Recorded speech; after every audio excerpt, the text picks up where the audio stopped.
All right, welcome back everybody. The next question is from Elaz Khan. He wants to know, what is the most effective way to cut without losing muscle? So this is an easy one.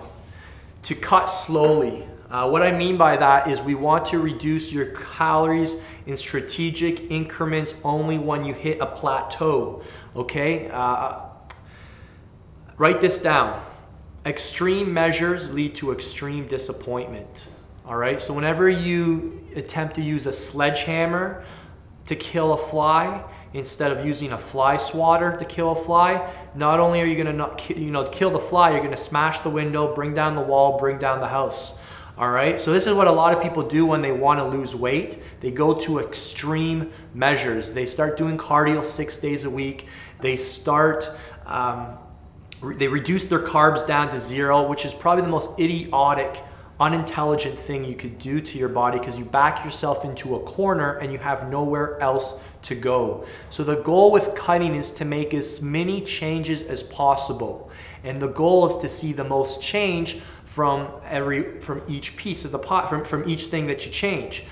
So with my clients, we do everything in increments, and the only way you can change things in increments is if you give yourself enough time. The problem is some dude realizes he's got to take his shirt off in a few weeks, and he's like 10 weeks behind, so he has to do retarded things to get there.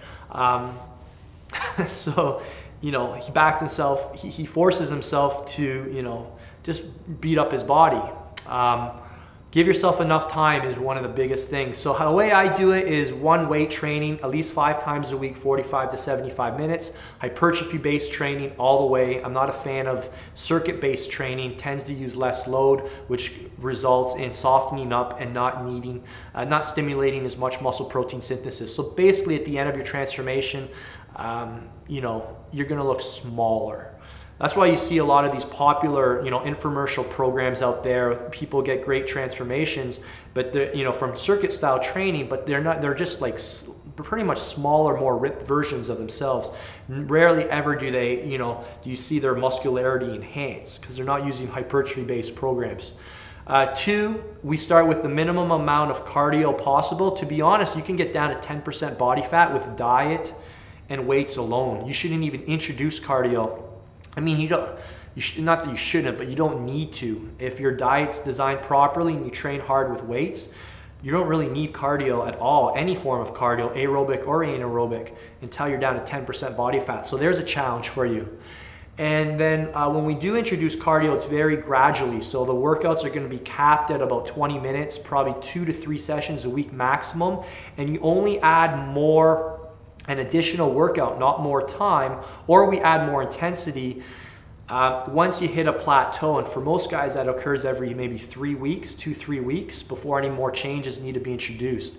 And then I alternate increasing caloric expenditure via interval cardio with decreasing calories. So, plateau 1, increase interval cardio. Plateau 2, we decrease calories. Plateau 3, we increase cardio. Plateau 4, we decrease calories again. So we go back and forth. We don't do everything at once, which is again what idiots do.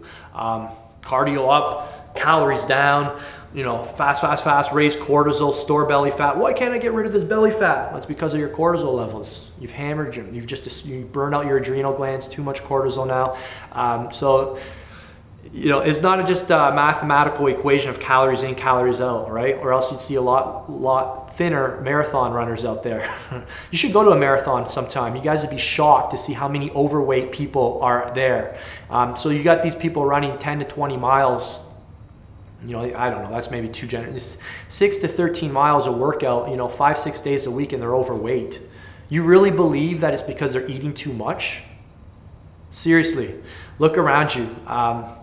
It has to do with screwing your hormones. High carbohydrate diets, driving insulin up, causing fat storage.